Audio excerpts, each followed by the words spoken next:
The kitchen had always been Marcus's sanctuary. At 52, he had learned that the best way to manage life's complicated emotions was to cook something that required patience and focus. Tonight, it was coq au vin, a recipe that demanded time, precision, and attention. The kind of ritual that kept the mind busy and didn't leave space for thinking about the empty house that once felt full, or the quiet years that had settled in after David, his ex-husband, remarried. Marcus moved with practiced ease, browning chicken until it turned perfectly golden. The air was warm with the scent of wine, rosemary, and caramelized onions. Soft classical piano played in the background, something gentle, something that made solitude feel like a choice instead of a consequence. His son Julian was visiting for the weekend. At 28, Julian rarely came home to Portland anymore. He had built a busy life in Seattle, a downtown apartment, successful marketing career, and a boyfriend named Trevor who genuinely seemed to make him happy. Marcus approved, even if he rarely said the words directly. Their love lived in small gestures, casseroles left in freezers, flowers sent on important days, carefully chosen texts that expressed feelings neither of them said aloud. At exactly 7 o'clock, the doorbell rang. Julian had always been punctual, something he inherited from David's side of the family. "Dad," Julian called, dropping his overnight bag as he walked into the kitchen with the ease of someone who still knew every inch of home. Marcus turned from the stove and his smile came naturally. Julian had his mother's dark eyes, Sarah, Marcus's ex-wife, who left for a quieter life in Arizona, but he had Marcus's height, his lean frame, and the same tiny scar above his eyebrow from a childhood bike accident. "Hey, kid," Marcus said, hugging him. "You look tired." "Work." Julian sighed. "Quarter in madness. But I'm here now, and something smells amazing. Coq au vin." "Just like old times?" Julian smiled, but there was something else behind it. A hesitation. Marcus knew that look well. Julian was about to tell him something. "Dad, I actually brought someone with me. He's just grabbing his bag from the car. I hope that's okay." Marcus felt a small flicker of disappointment. He had been looking forward to a quiet evening. Just the two of them, but he swallowed it quickly. It wasn't fair to feel that way. "Who is it?" "Ethan. He's a friend of Trevor's from college. He's been going through a rough patch, and I thought he could use a weekend away from the city." Marcus nodded, already adjusting his expectations. Something he had become good at after years of being the steady parent, the one who held everything together. A gentle knock sounded at the front door. Julian greeted the guest warmly, and soon footsteps approached the kitchen. Ethan entered tall. Around 6 feet, warm brown skin hinting at mixed ancestry, and striking amber eyes that caught the kitchen light. His build suggested someone who played sports once and stayed active without obsessing. He wore a vintage band t-shirt and well-fitted jeans, carrying himself with a mix of quiet confidence and uncertainty that Marcus noticed immediately. "Dad." "This is Ethan," Julian said. "Ethan, my dad. Marcus. It's great to meet you," Ethan said, extending his hand. His voice was warm and slightly deeper than Marcus expected. "Marcus," he responded, shaking his hand. The grip was firm but not showy, respectful, without trying too hard. "Welcome to Portland." "Julian said you needed a break from the city." "Something like that," Ethan replied, and a brief flicker crossed his face. "Sadness, maybe? Or the exhaustion of someone trying to protect himself from further hurt?" The evening unfolded with the awkward balance that happens when a new person enters a familiar space. Julian slipped into old habits, helping with setting the table, choosing the wine, and telling stories that made both men laugh. Ethan sat at the island with a glass of Pinot Noir, listening more than talking, but asking thoughtful questions that showed he was genuinely present. By the time dinner was served, Marcus had formed an impression. Ethan was smart. His questions about landscape architecture were thoughtful. He was kind, the way he cleared dishes without being asked, the way he listened to Julian with full attention. And he was hurting. His smile didn't fully reach his eyes. His hands tensed and relaxed without him noticing, and he kept just enough distance to feel safe. After dinner, Julian stepped away to take a work call. Marcus was drying dishes when Ethan appeared beside him, carrying a stack of bowls. "Let me help," Ethan said, before Marcus could protest. They fell into an easy rhythm.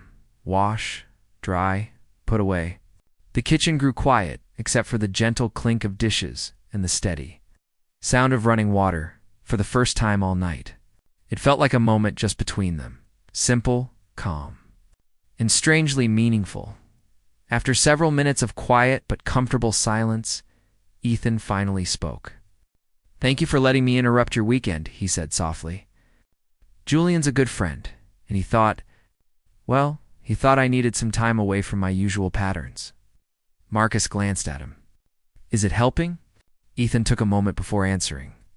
"Yeah," he said quietly. "Actually, it is. Your home feels peaceful." There was something in the way he said peaceful, as if the word belonged to a world he'd only heard about, never fully experienced. Marcus felt a gentle pull in his chest, the familiar recognition of someone else's loneliness.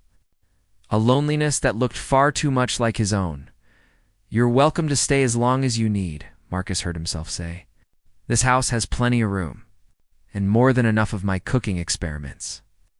Ethan laughed, a small, surprised, genuine laugh that made something brighten in his expression.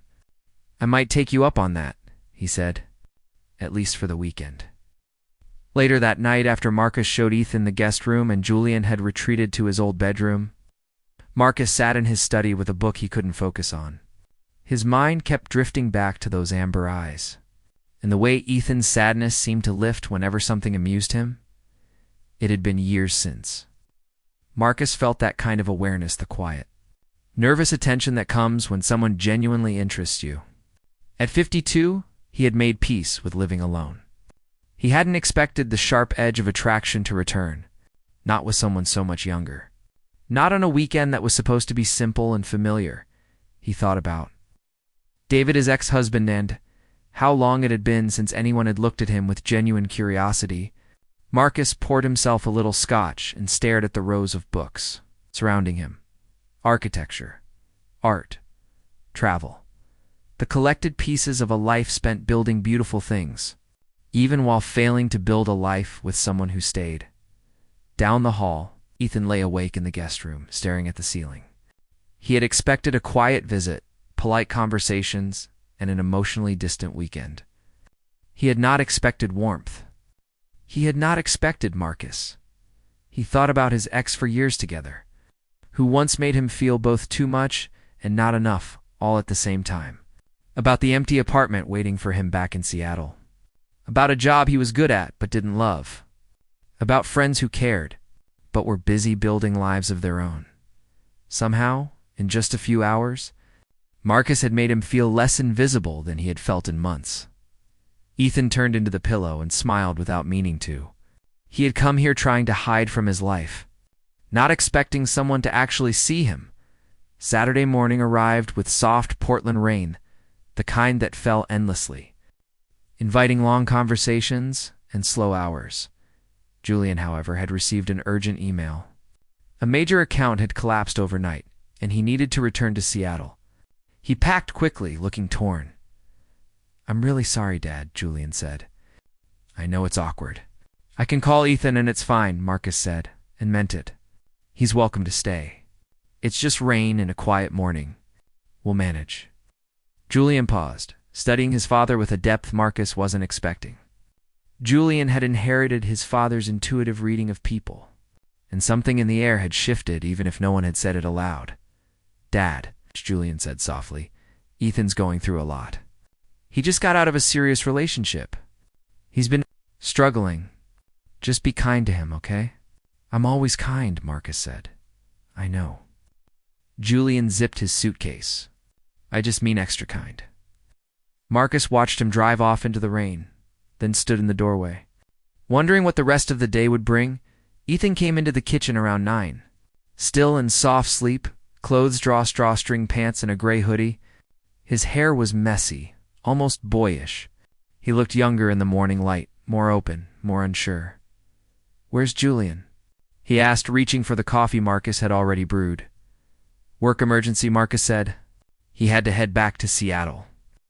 Ethan absorbed the news quietly. Something flickered across his face.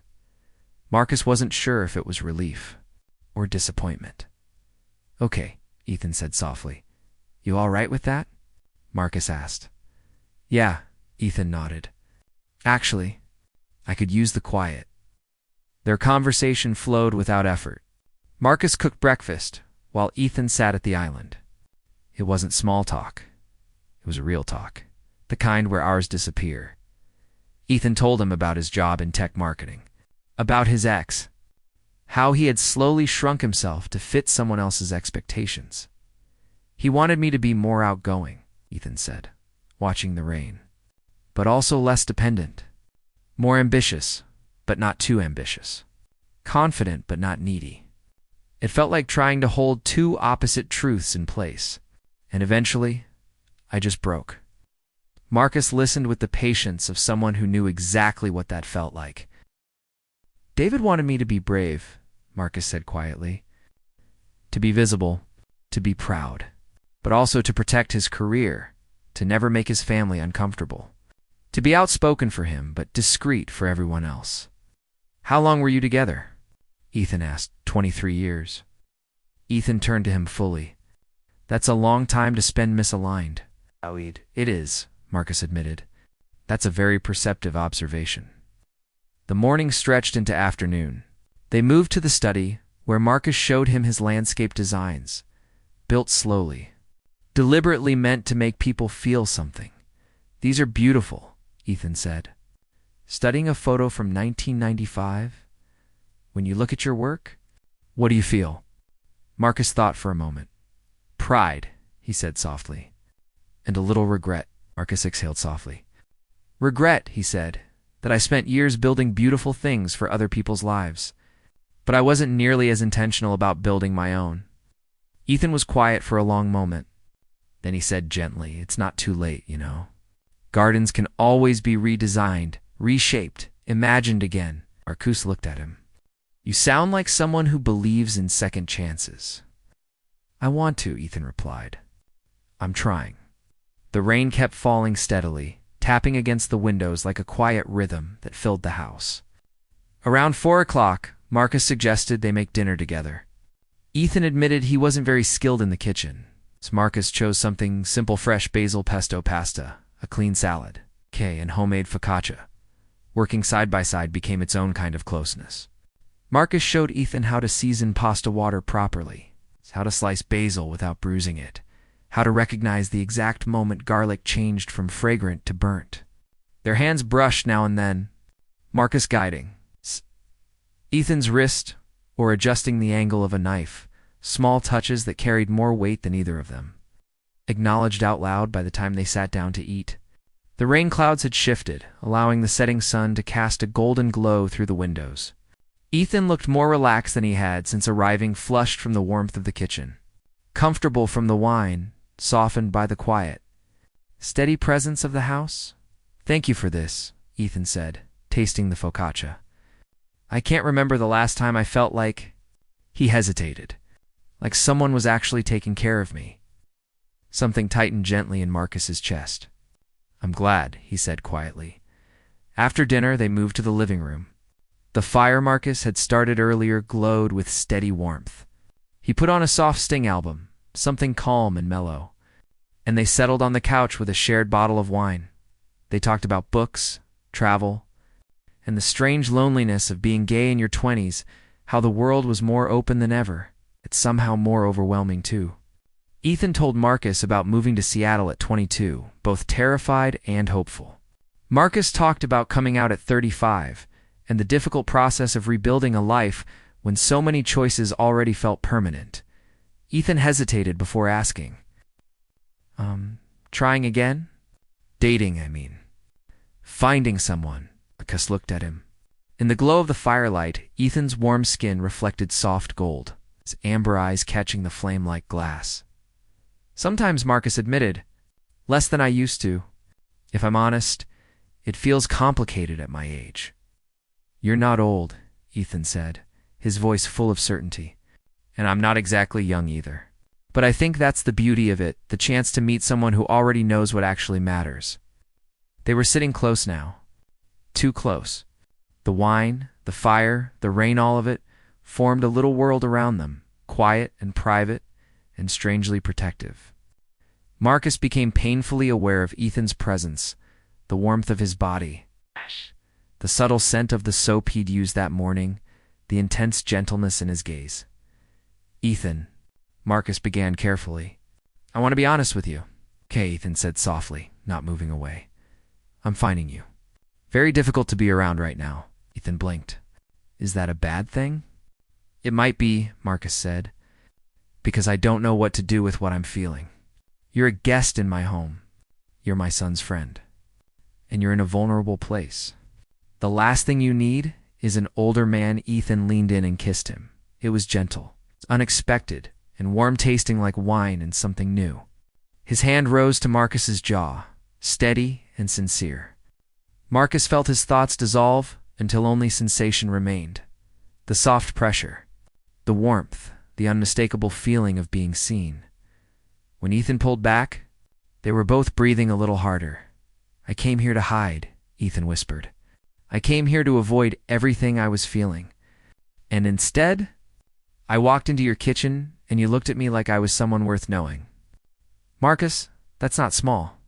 "That means something. It's been only 24 hours, Marcus said. But even he heard how weak it sounded. "I know," Ethan said. "I don't know if this is real or if it's just something beautiful happening because of rain and wine and quiet. But I know what I feel right now. And I think you feel it too." Marcus wanted to be careful. He wanted to protect both of them.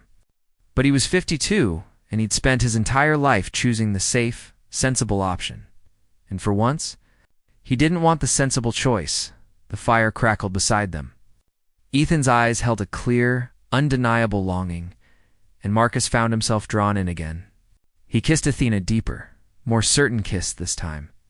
Ethan responded softly, a sound of approval escaping him, and shifted closer. For the next hour, they remained entwined on the couch, the rain drumming gently outside and the fire slowly burning down to embers. Eventually, they pulled back, reluctantly. "I should go to bed," Ethan whispered. Though he didn't move. "Yeah," Marcus replied. Equally still, they lingered for a few more minutes, foreheads nearly touching, silently acknowledging that something fundamental had shifted between them. Finally, Ethan stood, offering his hand to Marcus. At the bottom of the stairs, he paused, turning back. "Good night, Marcus. Good night, Ethan." Neither of them slept that night. Marcus lay in bed, staring at the ceiling, feeling more alive and terrified than he had in years. In the guest room, Ethan did the same, fingers brushing his lips. Remembering the feel of Marcus's mouth, struggling to believe what had happened, and yet unable to doubt it. Sunday arrived too quickly. The rain had stopped, leaving Portland washed clean and sparkling. Marcus moved through breakfast on autopilot, his mind occupied with the question of what would happen next. Ethan came downstairs around 8. The awkwardness was immediate, palpable. Daylight made the previous night feel both vivid and surreal. They moved around each other cautiously, polite, a stark contrast to the easy intimacy they'd discovered so quickly. Finally, Ethan broke the silence, sitting at the kitchen island with his coffee. "That happened." Marcus allowed himself a small smile. "It did, and you're freaking out a bit. You're sleeping in my guest room. You're my son's friend. You arrived yesterday. I'm trying to be rational about this, which is impossible." "Okay," Ethan said, in a tone that surprised Marcus. "Fair," Marcus admitted. "But can I tell you something?" "Of course. I came here to figure out how to live again after my ex broke something in me," Ethan said. "And in one day you made me feel like maybe that broken thing could heal. Maybe there's something worth living for, beyond just getting through the days. So, yeah, this is fast. And yes, it's complicated, but is it wrong?" Marcus studied him. Ethan was young, yes, but there was maturity too, a weight of experience, subtle resilience in his gaze. "I don't know yet," Marcus said.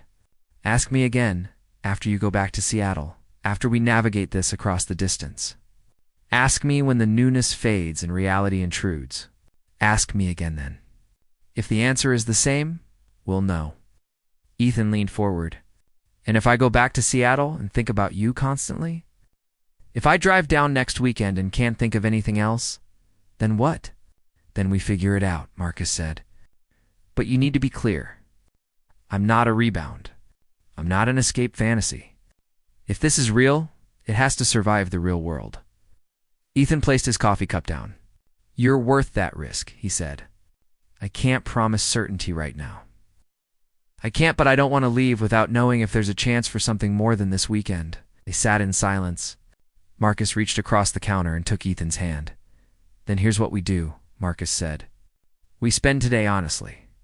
We talk about complicated things. We acknowledge that this is fast and strange, and we don't make promises we can't keep. Can you do that? Ethan nodded. They spent the morning driving through Portland. Marcus showed him the neighborhoods he'd lived in, the gardens he'd designed, the places that shaped him over 52 years. They lunched at a small restaurant where the owner knew Marcus. The obvious connection between them didn't raise an eyebrow. At a bookstore, Marcus picked out books he knew Ethan would love, quietly, without being asked. Every gesture felt deliberate, every moment precious. With David, Marcus had experienced comfort, a sense of inevitability.